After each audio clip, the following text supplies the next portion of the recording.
Hi Sequels friends, you have been waiting for this one and today I am delivering.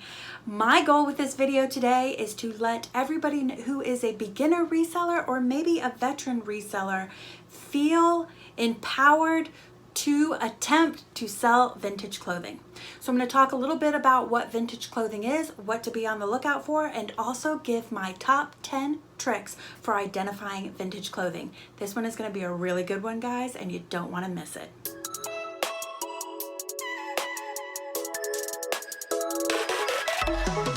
Hi Sequels friends, welcome back to my channel. It is so fabulous to have you here. Thank you so much for taking time out of your busy day to enjoy this video. If you happen to be new, my name is Heather and I am a part-time reseller, and I like to use this YouTube channel to document my journey in hopes that it'll help you in your reselling journey as well. So let's get right into this. Number one reason to sell vintage clothing is fashion is cyclical.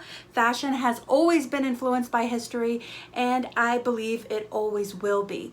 You're seeing that a lot right now with the trend of 90s Y2K. Back in my day of growing up, you saw in the 90s, in case you didn't know, in the 90s, you saw that a lot with the 60s and 70s influence. And even back in the 80s, you saw a lot of the 40s and 50s influencing fashion. Fashion is cyclical, and I don't think that's going to change. I do believe that historical fashion and vintage fashion there's always going to be a nostalgia aspect of it. It'll always be in vogue. The number two reason is vintage fashion can be relatively cheap. There are a lot of people who clear out of vintage fashion and don't consider it a commodity. It also is passed over a lot in the thrift store.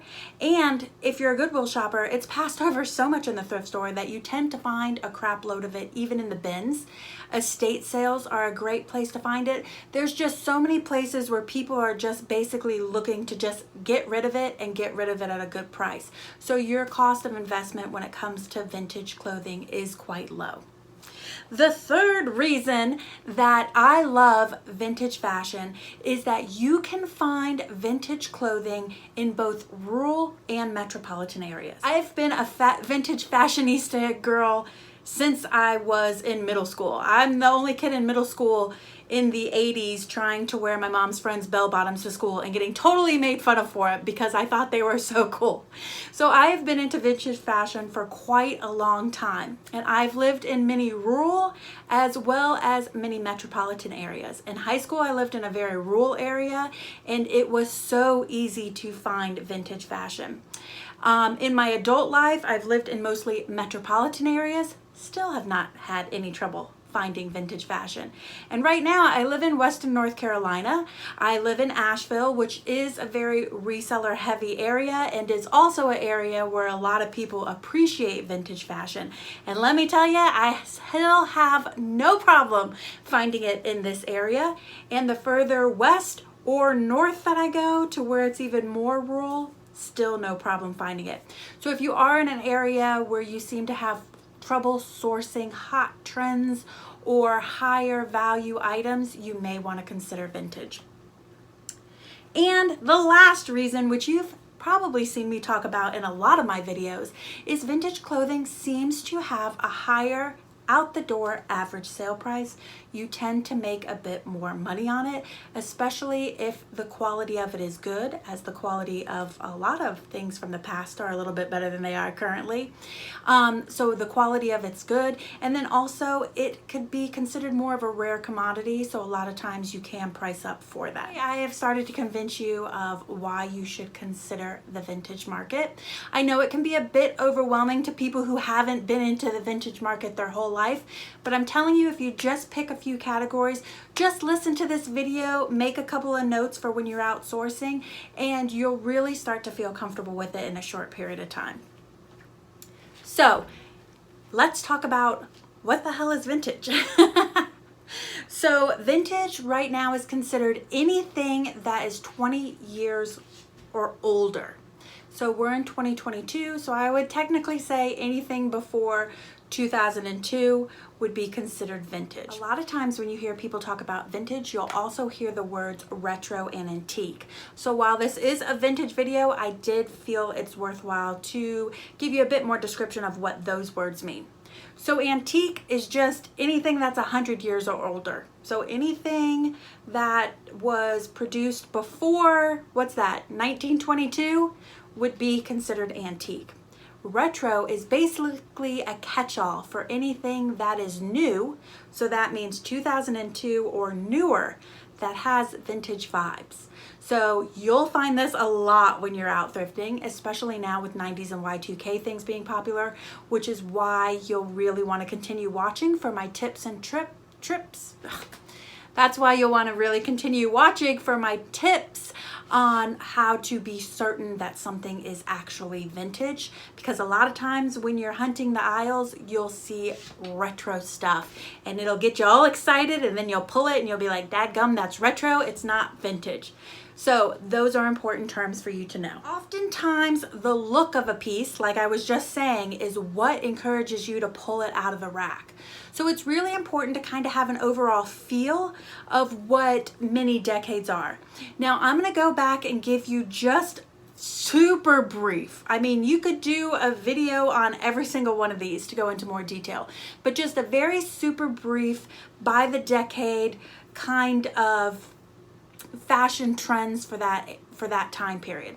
Those will be kind of things to put in your head so that when you're out thrifting, that'll get you to pull the item off the rack so that you can then, as I said, go in and look to see if it is truly vintage. So I'm gonna do just from the 50s on, because that's what I see most of when I'm in the thrift store.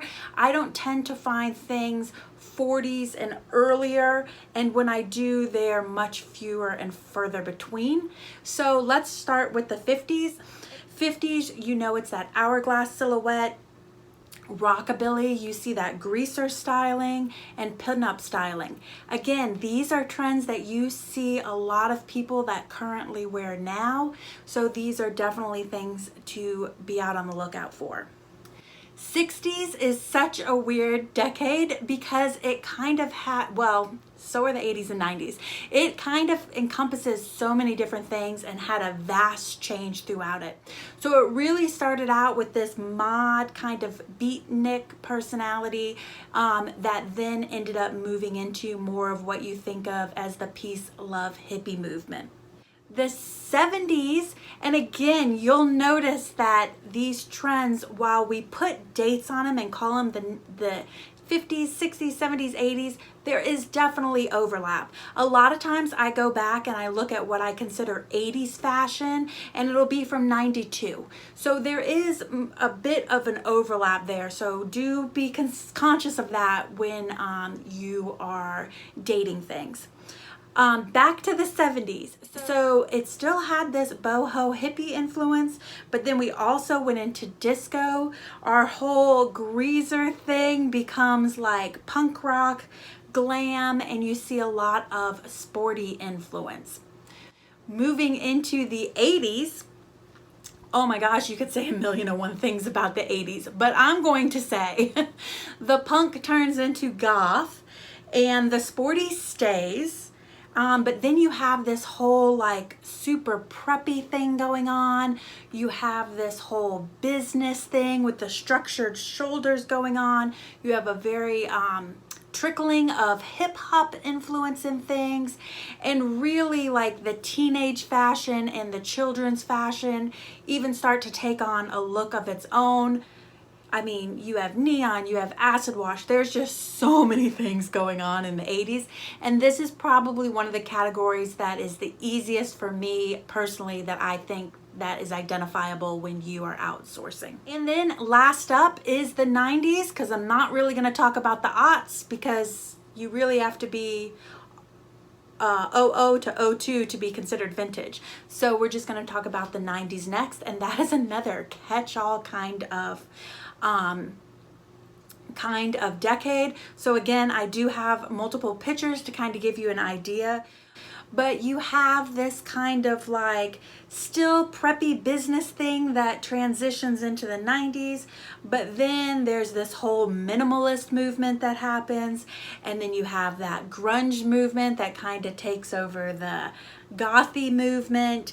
and then you have all of this little stuff. Well, at first you have all this oversized stuff that then moves into all this little stuff like baby doll dresses, crop tops, but then you add all these oversized shirts and oversized pants.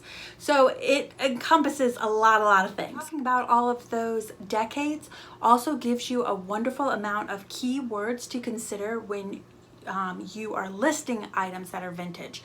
Hourglass, beatnik, psychedelic, hippie, boho, minimalist, grunge, all of those types of trends that identify the decades are also great to include in your listings. Super brief description of those decades. If you're interested in knowing more about those decades, do go ahead and leave comments below. I would be happy to consider doing a video on every single one, but I only want to do that if that's something that seems important to you. Or if you guys want to shout out a decade that you want to learn the most about, we'll start there. Also, a great source that's going to come up a lot that would be very helpful to you when you're looking at decades, when you're looking at dating items, when you're looking at labels by decade, all of that kind of stuff, is the vintagefashionguild.org. I will certainly link it below for you. It is a wealth of knowledge. It is definitely worth perusing during your TV time to get to know more about vintage items. I find myself going there more than I thought I would when I am looking things up. So now that you kind of have an idea of why vintage is worthwhile category to go after and what constitutes vintage and a little idea about what to look out when you're in the wild, let's talk about my 10 tips for identifying vintage. These are in no particular order, just the 10 things that I notice that I use the most when I identify vintage. And again, let me have another caveat to share with you guys. This does not encompass every single thing that you can use to identify vintage. You can tell whether a button is vintage. You can look at the fabric content to tell if it's vintage. You can do all sorts of other things besides these that I mentioned here. These are just the ones that I end up going back to over and over again and find that I use the most in helping me to identify vintage. All right, my number one tip is easiest peasiest tip. Is there a date on the label? Is there a date on the label? Now, if there is a date on the label, does that mean that that was the exact date that item was made? No, it could be the date that the brand itself was incorporated, but it certainly gives you a starting point. Here's an example of, love this, Whiting & Davis, totally 80s bag that I thrifted at Salvation Army for next to nothing. So many people passed over it. I've seen Whiting & Davis marked high up. This one was not, and it got me a nice return. And look at that on the label. You see that little copyright that says 1984, if I remember correctly. If not, you can see it right there and know that I was off with some dates. But I think it said 1984 if I remember correctly. Next thing, so much I use this. Looking at that label again, because that's going to be most of these, is going to be identifying the label. Does it say it was made in the USA? If it does, it was typically created in the 80s or earlier. This Willie suit dress is a great example of that, as well as this Leslie Faye dress. Both of them say right on it, made in the USA. I see made in the USA products all the time. People love made in the USA products, so be sure to use that as a tag as well. And know that that's the 80s or earlier, because that's pretty much before we started to send all of our production overseas. Here's another one that I don't see quite as often, but again, I don't seem to find as much stuff before the 60s, before the 50s, but if you do find more stuff like that in your area, then you will want to know this. Look at the label, and does it have an address, but does it not have a zip code? Now this, I think it's pronounced Zunan's coat that I got in a Jomar box, was exactly that, and that was how I helped to identify it. Again, besides the overall look, which we don't know, the overall look could mean it's retro. So you always have to look at those labels, and this one had an address without a zip code, and sure enough, everything that I found on this led me to believe that this was an early 60s, late 50s jacket coat. This is another one that I've used several times. Does the item, when you look at the tag, was the item made in a country that no longer exists? And the one that you will see made the most is Hong Kong. I see it all the time. That is usually pre-99. You see a lot of 80s and 90s merchandise with Hong Kong on the label. Another one that I've seen several times is Yugoslavia. That one usually, what is that, pre-1990s for Yugoslavia? Is the clothing half size. You will see some older clothing that has a half size. It'll say 16 and a half. I'm still looking. I'm not sure that this has ever come up for me. I feel like it has one time, but I'm having trouble finding the item. So I'll include a picture that I sourced online that shows this, along with why, if I can figure out why those half sizes existed. But all I know is half sizing is another aspect to look for. 16 and a half for a dress. That will help you date that one. Looking for lot numbers. I've had tons of items that have lot numbers. Lot numbers are usually again, everything is a caveat, typically, usually, not 100% precise, but it does help you narrow down the dating. They are typically pre-1979. I have 3 examples here, and all of them I do believe between silhouette and lots, having lot numbers, and everything else that's on the label and what the label looks like, that these are 60s items. Look at that paper label. I know you guys have heard me say that 1,000,001 times in my video. Oh, it's a paper label, it must be vintage. This miscellaneous robe, this Miss Continental dress, isn't it so weird that I had 2 of them that start with Miss, and then this color block dress. Odd sizes. Yes, nowadays we think of odd sizes as being junior sizes. So if you see something that has a very current looking label, or the size is stamped on the item itself, it's most likely modern and is junior odd sizing. But odd sizing used to be used specifically for petites, and I believe it typically dates pre-80s. So this dress, which I actually listed and sold as a 1980s dress, 100% based on silhouette, but actually looking back at it, it came in an odd size and it has that paper label on it. And the way that label looks, I bet you this was actually a disco era 70s dress and not an 80s dress. I don't know. What do you think? Let me know in the comments below. Union tags. All right. Union tags are a great way to identify vintage, and people love union made items. So this is also something that would be worth noting as a tag and in your description and such. If it is a piece that you find, here is what a union label looks like on this Leslie Faye dress, and I also have one on this burgundy skirt. And the Vintage Fashion Guild that I linked below does give information on identifying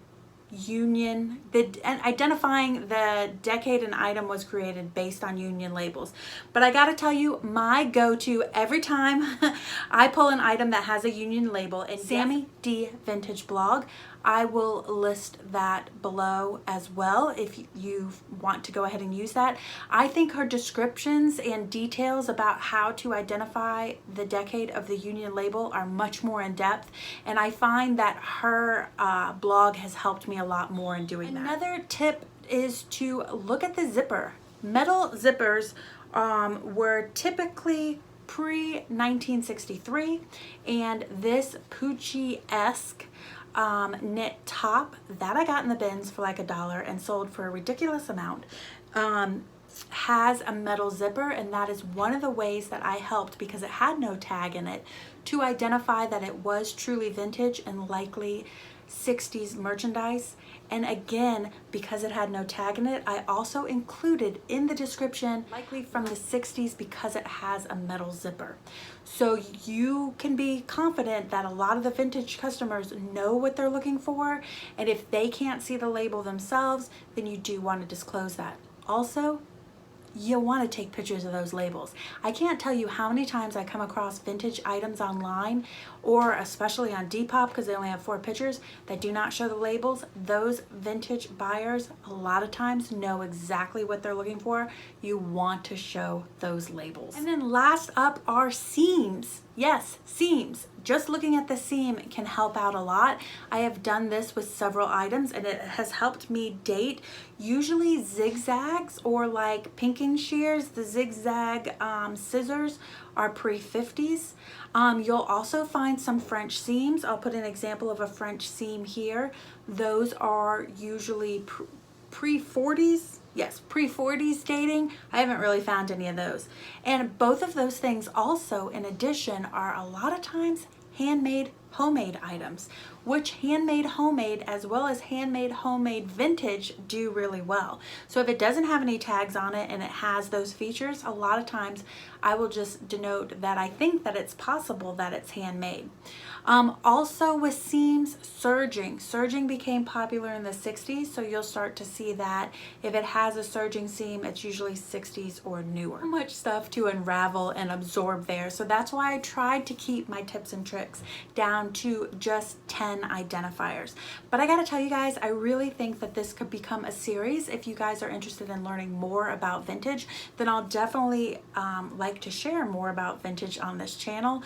It is becoming about, what was it, almost 40% of my business of what I sold last month. So my vintage category is growing, and I'd love to share more details with you as it grows. We can maybe do at least a video a month on vintage if you're interested. Maybe you would just like me to show more examples of vintage items that I've sourced over the last couple of years.